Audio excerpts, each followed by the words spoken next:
오늘은 기다리다 지쳤을 때 믿음으로 다시 시작하라라는 제목으로 말씀을 나누겠습니다. 하나님의 약속을 붙들고 살아가지만 현실의 벽 앞에서 우리는 문득 지치곤 합니다. 아브람도 그랬습니다. 고향을 떠나온 지 수년이 흘렀고 하나님은 큰 민족을 이루겠다고 하셨지만 그의 품에는 여전히 자식 하나 없었습니다. 오늘 본문은 이처럼 기다림에 지쳐 냉소적으로 변해버린 한 사람과 그를 찾아오신 하나님의 대화입니다. 하나님은 대화로 지친 영혼을 회복시켜 주십니다. 먼저 두려움을 방패와 상급으로 덮으시는 하나님입니다. 1절 말씀을 다시 한번 읽어보겠습니다. 이후에 여호와의 말씀이 환상 중에 아브라함에게 임하여 이르시되 아브라함아 두려워하지 말라. 나는 내 방패여 너의 지극히 큰 상급이니라. 아멘. 기다림이 길어지면 소망은 두려움으로 바뀝니다. 내 인생은 이대로 실패하는 것 아닐까? 하나님이 나를 잊으신 것은 아닐까라는 불안이 엄습할 때 하나님은 아브라함에게 말씀하셨습니다. 두려워하지 말라. 나는 내 방패요 너의 매우 큰 상급이다. 아멘.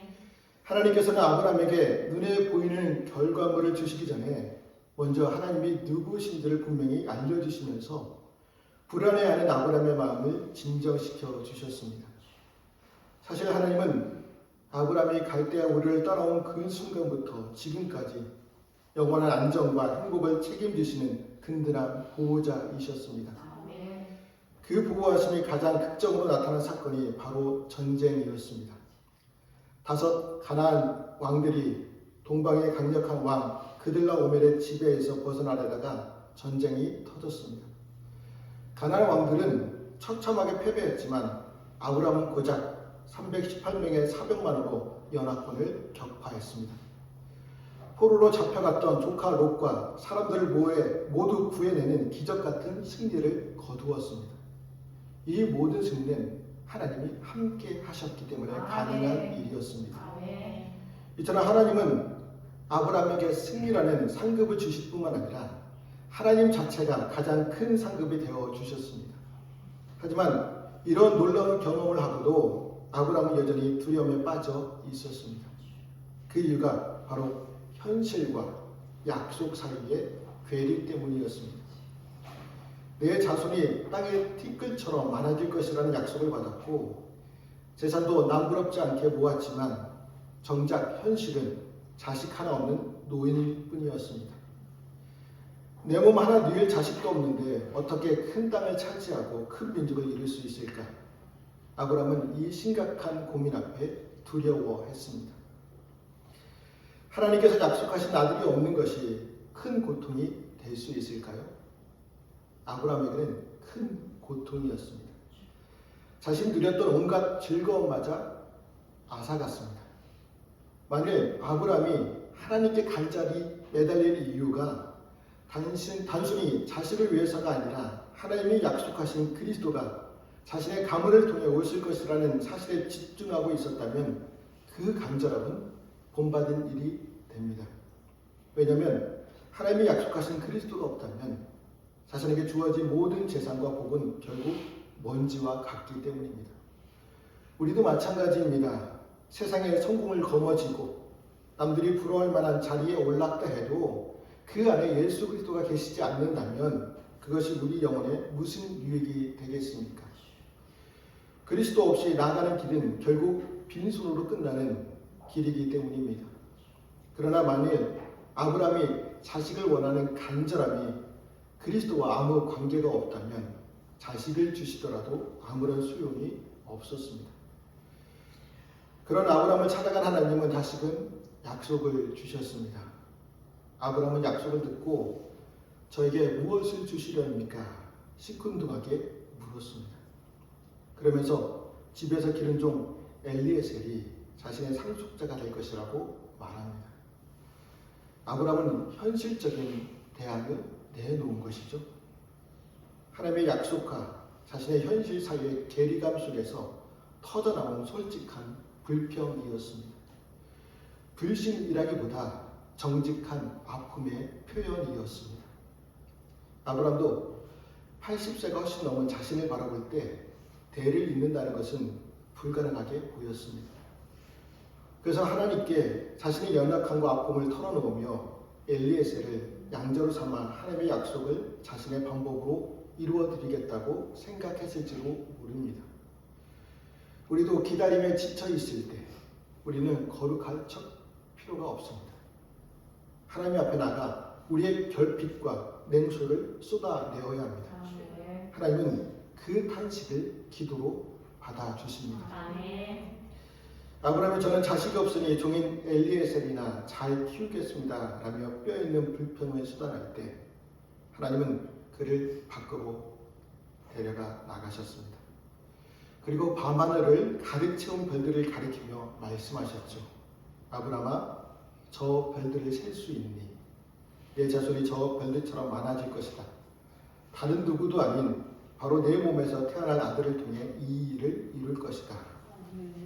하나님은 논리적인 설명보다 약속의 증거를 아브라함의 눈앞에 펼쳐 보이시며 흔들리는 마음을 붙들어 주셨습니다. 또 약속을 주시겠다는 약속의 증거를 보여달라는 아브라함에게 화면에 보이는 것처럼 쪼갠 고기 사이를 횃불로 지나가신 광경으로 확증함을 보여주셨습니다. 고대 사회에서 계약을 맺을 때는 두 사람이 쪼갠 고기 사이를 함께 걸어갔습니다. 이것은 만약 우리 중에 누구라도 약속을 어기면 이 짐승처럼 비참하게 죽임을 당할 것이라는 목숨을 건 맹세였습니다. 그런데 정작 계약의 시간이 되자 하나님을 상징하는 타오르는 햇불만이 홀로 그 고기를 지나가셨습니다.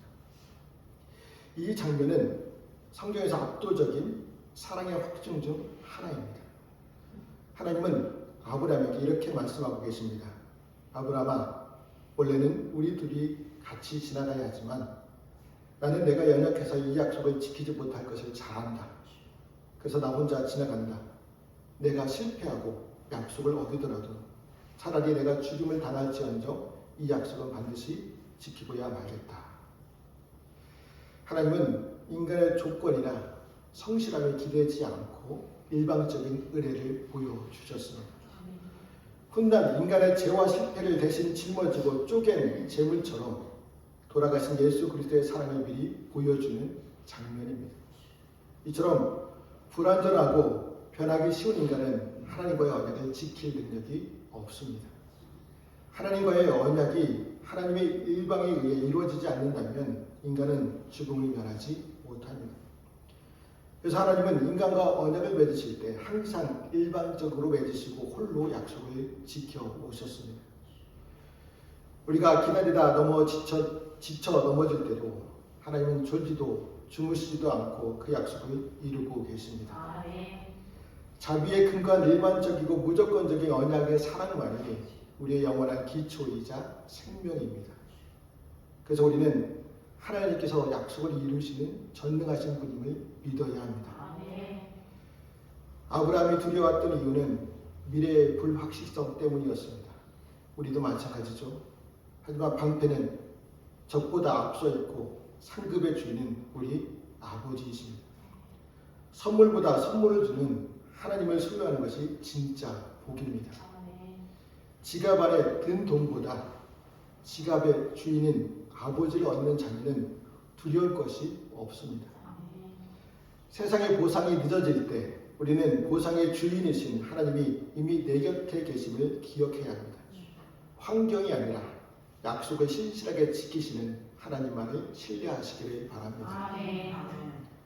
다음으로 텐트 밖으로 이끌어 시선을 바꾸시는 하나님입니다. 우리 4절과 5절 말씀을 같이 읽어보겠습니다. 여호와의 말씀이 그에게 임하여 이르시되 그 사람이 내 상속자가 아니라 내 몸에서 날 자가 내 상속자가 되리라 하시고 그를 이끌고 밖으로 나가 이르시되 하늘을 우러러 무뼈를 셀 수 있나 보라. 또 그에게 이르시되 내 자손이 이와 같으리라. 아멘. 하나님은 아브라함에게 내가 염려하듯이 너의 집에서 자란 자가 너의 상속자가 아니라 내 몸에서 난 자가 상속자가 된다라고 말씀해 주십니다. 낙심한 아브람은 자신의 처지라는 좁은 텐트 안에 갇혀 있었습니다. 하나님은 아브람을 이끌고 밖으로 나가 밤 하늘을 보게 하십니다. 그리고 하늘을 우러러 묵별을 셀 수 있나 보라고 하십니다. 내 손에 지어진 것이 하나도 없어도 하나님의 손에는 온 우주가 있음을 보여주셨습니다. 별은 보통 사람의 눈으로 보더라도 무수히 많아 보입니다. 밝게 빛나는 별들이 일일이 셀 수 있을까요? 저 별은 나의 별, 저 별은 너의 별이라고 노래를 부르면서 별들을 보아도 일일이 다 셀 수 없습니다. 아브람은 자기가 전혀 자식이 없게 되지 않을까 두려워했습니다. 그러나 하나님은 찬란히 빛나는 별과 같이 된다고 말씀하십니다. 아브람이 인간적인 방법으로 하갈을 통해 낳은 이스마엘의 후손들은 세상에서 그 수가 땅의 티끌처럼 많아집니다. 하지만 하나님의 약속으로 믿음으로 받은 영적인 자손은 하늘의 별과 같이 영광스럽게 됩니다. 어떤 사람이 자신의 처지를 비관하며 좁고 어두운 방 안에 지내고 있었습니다. 그는 방구석에 거미들을 치고 있는 거미 한 마리를 뚫어지게 쳐다보며 생각했습니다. 내 인생도 저 거미줄 같구나. 좁은 곳에 갇혀서 그저 먹고 살기 위해 애쓰다가 결국은 아무것도 남지 않겠지. 절망에 빠진 그가 문득 고개를 들어 창문을 열었습니다. 그러자 눈부신 햇살과 함께 저 멀리 끝없이 펼쳐진 푸른 산과 들판이 보였습니다. 방금 전까지 그를 괴롭혔던 좁은 방과 거미줄은 광활한 대자연 앞에서 아무것도 아닌 것이 되었습니다. 아브라함이 별을 보았을 때 현실의 문제는 해결되지 않았습니다. 하지만 시선이 교정되자 마음의 태도가 바뀌었습니다. 여러분, 혹시 문제라는 이름의 좁은 방에 갇혀 계시지는 않습니까? 오늘 주님은 여러분의 손을 잡고 밖으로 나오라고 말씀하십니다. 내 형편을 세지 말고 하나님의 약속을 세워보아야 합니다. 좁은 방 안에 갇혀 있으면 절망뿐이지만 하나님의 광활한 우주를 바라볼 때 믿음이 다시 살아납니다. 지쳤을 때 우리가 해야 할 일은 내 형편이 아니라 하나님의 크심을 보아야 합니다. 우리의 시선이 문제에서 약속의 하나님으로 옮겨질 때 기다릴 수 있는 힘이 다시 생깁니다. 환경은 변하지 않았어도 바라보는 대상이 바뀌면 소망이 생깁니다.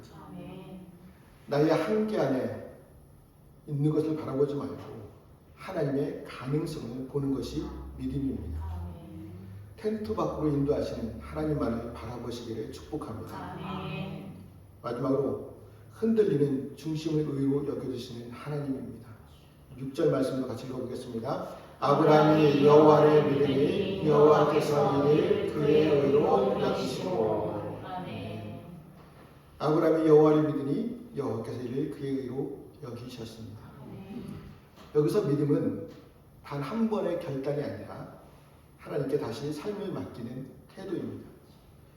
비록 자신의 현실에 비춰볼 때 묵별과 같은 자손은 비현실적이고 납득하기 어려운 약속이었지만 아브라함은 그 약속을 하신 하나님 자체를 신뢰하였습니다. 하나님께서 아브라함을 이롭다고 인정하신 이유는 그가 도덕적으로 완벽하거나 대단한 업적을 남겨서가 아닙니다.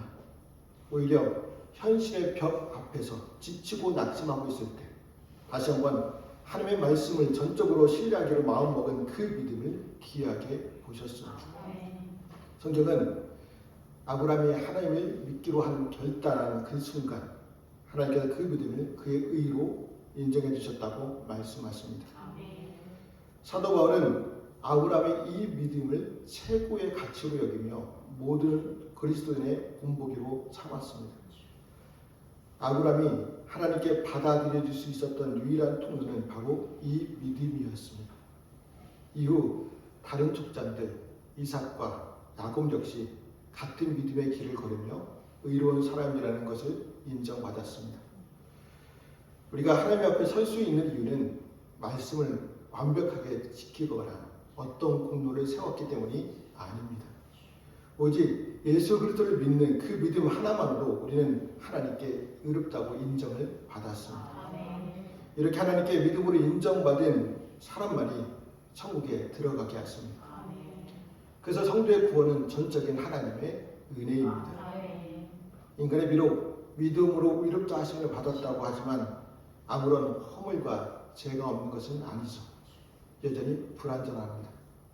하지만 하나님은 허물이 있음에도 불구하고 의롭다고 인정해 주십니다. 믿음으로 의롭다 인정받은 우리는 완전한 의로움으로 우리 가운데 나타나기까지 그냥 신앙생활을 해서는 안 됩니다. 나를 붙드실 하나님께 나를 온전히 맡겨드려야 합니다. 그래서 하나님은 7절에서 다시 한번 아브라함에게 아브라함아 너 기억하니 우상 숭배하던 땅에서 너를 불러내어 여기까지 인도한 분이 누구냐? 바로 나다 라고 말씀하십니다. 하나님은 아브라함에게 과거의 은혜를 기억하게 하십니다. 과거에 나를 이끌어내신 하나님을 기억할 때 현재의 막막함을 이길 믿음이 생깁니다. 하나님은 어쩌다 한 번 도와주시는 분이 아니라 시작하셨기에 끝까지 책임지시는 분이십니다. 그래서 아브라함은 하나님께서 가나안 땅을 주신다는 것을 믿어야 합니다. 그러면 하나님께서 아브라함에게 예전에 살고 있는 갈대 우르가 아닌 가나안 땅을 주시는 이유가 무엇일까요? 갈대 우르는 부패하고 타락한 땅이었기 때문입니다. 죄악이 가득한 곳이었기에 하나님은 아브라함에게 그 땅을 주시지 않았습니다. 아브라함을 가나안으로 인도하시고 또한 그 후손인 이스라엘 백성들로 하여금 그 땅을 기업으로 차지하게 하셨습니다. 이것은 오늘날 하나님께서 우리를 제 자리에서 부르신 이유가 무엇인지를 알게 하십니다. 그것은 땅을 차지하기 위해서입니다. 바로 영원한 약속의 땅, 천국입니다. 하나님은 우리로 하여금 천국을 차지하기 위해 제 자리에서 부르셨습니다. 하나님께서 아브라함에게 가나안 땅을 약속하셨지만 자 이제 바로 가서 차지하라고 하지 않으셨습니다. 하나님은 아브라함의 후손들인 가나안 땅을 차지하기까지 아주 긴 시간이 걸릴 것이라고 말씀하십니다. 이방 땅 애굽에서 나그네가 되어 400년이라는 긴 세월 동안 괴로움과 종살이를 겪은 후에야 비로소 그 땅을 차지하게 된다고 충격적인 말씀을 해주셨습니다. 왜 400년을 기다려야 할까요? 그 이유는 하나님이 공의의 하나님이시기 때문입니다. 당시 가나안 땅에는 이미 가나안 부족들이 살고 있었죠. 아무리 이스라엘에게 약속하신 땅이라 해도 하나님은 아무 이유 없이 쫓아내거나 심판하지 않으십니다. 하나님은 가나안 사람들의 죄악이 아직 심판받을 만큼 차지 않았다고 하시면서 그들이 돌이키기를 끝까지 기다려 주셨습니다. 죄악이 가득 찰 때 비로소 심판의 도구로 이스라엘을 보내셨습니다. 이스라엘 백성들이 애굽에서 고통을 받으며 기다려야 했던 것처럼 우리의 천국 입성도 이와 같습니다. 지금 우리가 사는 세상도 점점 죄악이 차오르고 있습니다. 하나님은 공의의 때가 되어 이 세상에 죄악이 가득 찰 때 비로소 세상을 심판하십니다. 그 심판의 날은 곧 성도들에게 눈물과 고통이 끝나는 완전한 구원의 날이며 영원한 천국으로 인도받는 영광의 날이 됩니다. 후손과 땅은 분명 약속을 따라 은혜로 얻습니다. 그러나 얻음을 위한 성취의 과정 없이 주어진 것이 아닙니다. 오랜 연단과 정화의 시간과 섭리를 통해 주님의 뜻은 이루어집니다.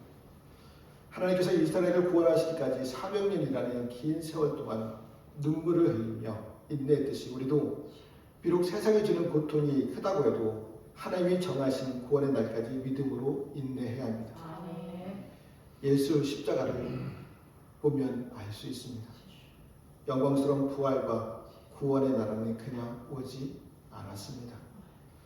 십자가라는 처절한 고통과 죽음의 과정을 통과한 뒤에야 비로소 완성되었습니다. 이처럼 하나님의 나라는 마른 시련과 연단 그리고 우리를 거룩하게 만드시는 정화의 과정을 거쳐 우리에게 다가옵니다. 지금 여러분 앞에 놓인 시련이 있습니까? 그것을 나를 무너뜨리는 장애물로 보지 말아야 합니다. 오히려 나를 하나님의 사람으로 빚어가는 과정임을 믿고 감사함으로 승리해야 합니다. 아브라함의 후손들이 400년의 시간을 견뎌했듯 우리에게 주어진 연단의 시간이 결코 헛된 시간이 아닙니다. 하나님의 약속이 이루어지는 그날을 간절히 소망하며 그 영광을 위해 마땅히 지불해야 할 고난의 비용도 기꺼이 감수해야 합니다. 고난 없는 영광은 성경에 없습니다. 항해사가 망망대해에서 길을 잃었을 때 가장 먼저 확인하는 것은 나침반과 항해 일지입니다. 항해 일지에는 지금까지 배가 어떤 폭풍을 뚫고 여기까지 왔는지가 기록되어 있습니다. 만약 지금까지 수많은 암초를 피해 안전하게 인도함 받았다면 항해사는 앞으로 남은 여정도 이 배가 무사히 목적지에 도착할 것을 확신할 수 있습니다. 이처럼 믿음은 내 열심의 결과가 아니라 신실하신 하나님에 대한 반응입니다. 또한 그 믿음의 근거는 나를 여기까지 인도하신 하나님의 과거 이력에 있습니다. 여러분, 아브라함이 대단해서 의인이 된 것이 아닙니다. 하나님을 신뢰했기 때문입니다. 2026년 오늘 우리의 삶을 이곳까지 이끌어 오신 하나님을 바라보아야 합니다. 하나님이 우리의 미래에도 이미 책임져 지고 계십니다. 불안한 현실 속에서도 신실하신 하나님을 다시 붙들 수 있기를 소망합니다. 기다림은 하나님과 깊어지는 시간이죠. 우리는 모두 무언가를 기다립니다. 질병의 치유, 자녀의 회복, 경제적 문제 해결 혹은 오랫동안 품어온 기도 제목들입니다. 하지만 기다림이 길어지면 소망은 의심으로, 믿음은 탄식으로 변하곤 합니다. 하나님은 아브라함은 하나님을 믿었고 하나님의 일을 그의 의로 여겨주셨습니다. 그러나 그 믿음 후에도 아브라함은 400년의 기다림이라는 예언을 듣습니다. 기다림이 길어지는 이유는 하나님이 무능하시거나 여러분을 잊으셨기 때문이 아닙니다. 그 시간 동안 하나님은 여러분의 방패가 되어주시고 여러분의 시선을 하늘로 옮기시며 오직 하나님 한 분만으로 충분한 믿음의 사람으로 빚어가고 계십니다. 기다림의 시간은 하나님의 부재가 아닙니다. 오히려 우리의 믿음이 불순물이 없이 정제되는 시간이고 하나님의 때를 기다리는 거룩한 인내의 시간입니다. 오늘도 텐트 안에서 탄식하고 계십니까? 밖으로 나와 주님의 약속을 바라보십시오. 신실하신 하나님께서 반드시 그분의 때에 가장 선한 것으로 응답하실 것을 믿으시기를 축복합니다. 기도하시겠습니다.